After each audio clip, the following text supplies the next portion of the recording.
David Bennet کی زندگی بچانے کے لیے کوئی اور آپشن نہ تھا۔ دوسری وجہ تھی ڈاکٹر محی الدین کی لیب کے ٹرانسپلانٹ کے بہترین نتائج اور ان کی ساکھ۔ ہمارا مقصد یہ ہے کہ ہم اگر کہ یہ چیز کامیاب ہو جاتی ہے تو اتنی مقدار میں یہ آرگنز اویلیبل ہوں گے کہ انشاءاللہ کوئی ایسا آدمی نہیں ہوگا جس کو اس وجہ سے مرنا پڑے کہ اس کے پاس آرگن نہیں تھا۔ جانوروں میں سور کا انتخاب اس لیے کیا گیا کہ اس کے دل کی ساخت ہو بہو انسانوں جیسی ہے۔ انسانی زندگی بہت قیمتی ہے۔ دنیا میں ہر کوئی صرف اپنی قوم، قبیلے اور مذہب کے لوگوں کی جان کو اہمیت دیتا ہے، مگر اسلام وہ واحد دین ہے جو ہر انسان کی زندگی کو قیمتی شمار کرتا ہے۔ بغیر حق کے دشمن کا قتل بھی حرام ہے۔ مائدہ 32، من احیاہا فکأنما احیا الناس جمیعا۔ ایک شخص کو موت سے بچانے کا ثواب ساری انسانیت کو بچانے کا ثواب ہے۔ زندگی کا دار و مدار حرکت قلب پر ہے۔ دل ختم تو انسان ختم۔ دنیا بھر کے اسپیشلسٹ، سائنٹسٹ، ڈاکٹرز کچھ عرصے سے ان لوگوں کی زندگی بچانے کی کوشش کر رہے تھے جن کے دل تقریباً فیل ہو چکے اور انہیں فوری متبادل کی ضرورت ہے، وگرنہ موت ہے۔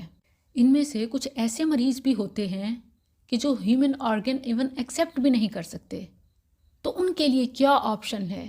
اس پر ڈاکٹرز تحقیقات کر رہے تھے، جس کا رزلٹ اس نئے سال کے پہلے مہینے میں ملا، اور جس ٹیکنالوجی کی مدد سے یہ کام کیا جاتا ہے اسے زینو ٹرانسپلانٹ ٹیکنالوجی کہتے ہیں، یعنی ایک خاص قسم کے جانور کے آرگن کسی دوسری قسم کے جانور میں پیوند کاری کے ذریعے لگائے جا سکیں، خاص طور پر جانوروں کے اعضاء انسانوں کو بچانے کے لیے استعمال کیے جائیں۔ اس حوالے سے جو کامیاب تجربہ ہوا ہے اور جس انسان کو بچایا جا سکا ہے، اس کے تقریباً فیل ہارٹ کی جگہ خنزیر کا دل لگایا گیا۔ اس کے لیے پہلے بندر پر بھی تجربہ کیا جو ناکام ہوا، پھر خنزیر کے گردوں کی انسانی جسم میں پیوند کاری کی جو کامیاب ہوئی، اور اب یہ پہلا کسی جانور کا دل کسی انسان میں لگایا گیا جو خنزیر کا تھا، اور یہ کامیاب ہوا۔ اس تمام تجربے میں جو نمایاں کردار اور ہاتھ ہیں وہ پاکستانی نژاد امریکی ڈاکٹر محمد منصور محی الدین ہیں، جنہوں نے اس بات کا اعتراف کیا کہ پگ کا انتخاب صرف اس لیے کیا کہ اس کے دل کی ساخت انسانی دل سے مشابہ ہے، اور اس لیے کہ متاثرہ شخص کے لیے اس کے علاوہ اور کوئی آپشن نہیں تھا، موت یا پیوند کاری۔ اور پیوند کاری سے صرف ایک دن پہلے خود اس نے یعنی مریض نے یہ سٹیٹمنٹ دی کہ یہ اس کے لیے اندھیرے میں شوٹ کرنے کے مترادف ہے، مگر میرے پاس اس کے علاوہ کوئی آپشن نہیں، اور پھر اگر انسانیت کو اس سے فائدہ ہوا تو میرا اس قربانی میں حصہ شمار ہوگا۔ اب جب یہ بات واضح ہو گئی کہ اس کیس میں یہ اضطراری کیفیت ہے، تو اسلام میں خنزیر لعین اور حرام جانور ہونے کے باوجود مضطر یعنی مجبور کے لیے جان بچانے کی حد تک جائز ہے۔ چنانچہ البقرہ 173 ہے، انما حرم علیکم المیتۃ والدم ولحم الخنزیر وما اہل به لغیر اللہ فمن اضطر غیر باغ ولا عاد فلا اثم علیہ ان اللہ غفور رحیم۔ اس نے تم پر صرف مردار اور خون اور خنزیر کا گوشت اور ہر وہ چیز حرام کی ہے جس پر غیر اللہ کا نام پکارا جائے، پھر جو مجبور کر دیا جائے اس حال میں کہ نہ بغاوت کرنے والا ہو اور نہ حد سے گزرنے والا، تو اس پر کوئی گناہ نہیں، بے شک اللہ بے حد بخشنے والا نہایت رحم والا ہے۔ الانعام میں ہے وَقَدْ فَصَّلَ لَكُم مَّا حَرَّمَ عَلَيْكُمْ إِلَّا مَا اضْطُرِرْتُمْ إِلَيْهِ، کہ مضطر کے لیے حرام میں سے بھی جائز ہے کہ جب جان بچانے کے لیے اس کے علاوہ اور کوئی آپشن نہ ہو۔ یعنی یہ اسلام کا اہم عام اصول ہے کہ الضرورات تبیح المحظورات، کہ انتہائی ضرورت ناجائز کو بھی جائز کر دیتی ہے، اور جو فعل کسی ضرورت کی وجہ سے جائز کیا گیا اس کا جواز صرف ضرورت کے مطابق ہی رہے گا، بالکل عام نہیں ہو جائے گا کہ اسی کی طرف رغبت کی جائے، صرف ضرورت کی حد تک، صرف مجبور مضطر کے لیے۔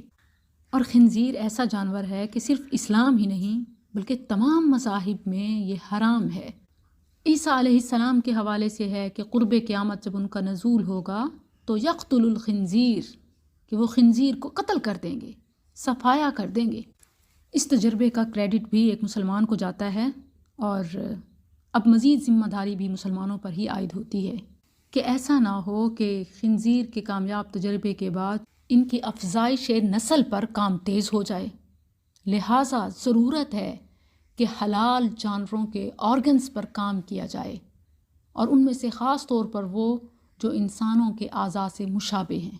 جواز کی بات تو معلوم ہو گئی، لیکن ہر چیز کے آپ جانتے ہیں کہ کچھ نقصان بھی ہوتے ہیں۔ نیچر سے ہٹ کر جب کچھ کیا جاتا ہے تو ضرور اس کے نقصان سامنے آتے ہیں۔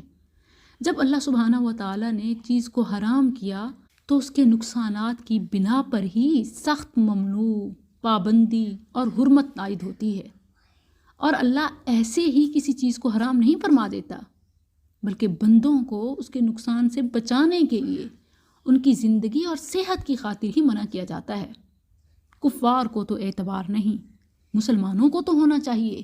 اس سے پہلے کہ انسانوں میں خنزیر کی صفات، خصال نظر آئیں، ہمارے پاس شرعی فارمولہ موجود ہے۔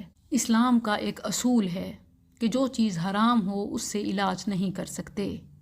نبی کریم صلی اللہ علیہ وسلم کا فرمان ہے، ان اللہ لم یجعل شفاءکم فیما حرم علیکم، سلسلہ صحیحہ۔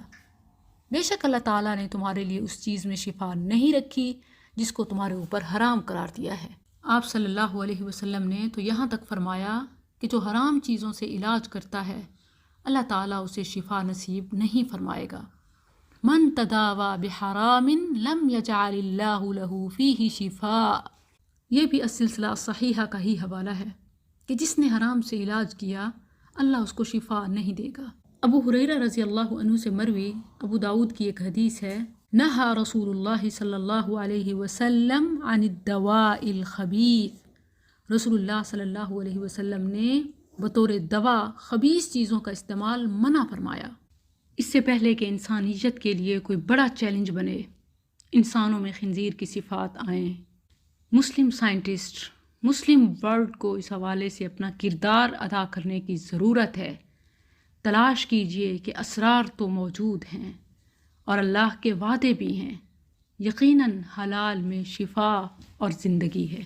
اقبال نے کہا تھا، یہ کائنات ابھی ناتمام ہے شاید، کہ آ رہی ہے دمادم صدائے کن فیکون۔